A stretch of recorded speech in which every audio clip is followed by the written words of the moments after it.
आज आपण एकदम सिंपल भाषेत समजून घेऊ की शेअर मार्केटमध्ये सुरुवात कशी करायची. इफ यू आर बिगिनर, हा व्हिडिओ तुमच्यासाठी आहे. इन्व्हेस्टिंग म्हणजे कंपन्यांचा छोटा हिस्सा घेणं, म्हणजेच तुम्ही त्या कंपनीचे छोटे ओनर होता. कंपनी ग्रो झाली, प्रॉफिट झाले तर तुमचे पैसेही वाढतात. सेन्सेक्स आणि निफ्टी हे शेअर मार्केटचे दोन थर्मामीटर आहेत. सेन्सेक्स 30 मोठ्या कंपन्यांचा ग्रुप आणि निफ्टी 50 टॉप कंपन्यांचा ग्रुप. मार्केट वर जातंय की खाली हे कळायला हे दोन इंडायसेस मदत करतात.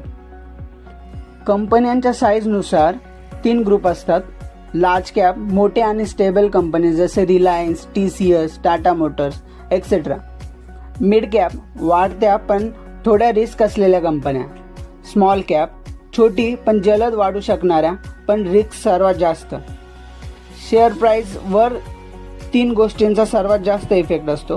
पहिलं कंपनींची फायनान्शियल कंडिशन, दुसरं market news, economy, interest rate आणि तिसरं डिमांड आणि सप्लाय. जास्त लोक खरेदी करतात तर प्राईस वाढतो. फ्रेंड्स, बेसिक क्लिअर झाले ना? असंच सिंपल आणि यूजफुल फायनान्शियल व्हिडिओजसाठी चॅनलला लाईक, शेअर अँड सबस्क्राईब करा. पुढचा टॉपिक कोणता पाहिजे हे कमेंट करून नक्की सांगा. थँक्यू.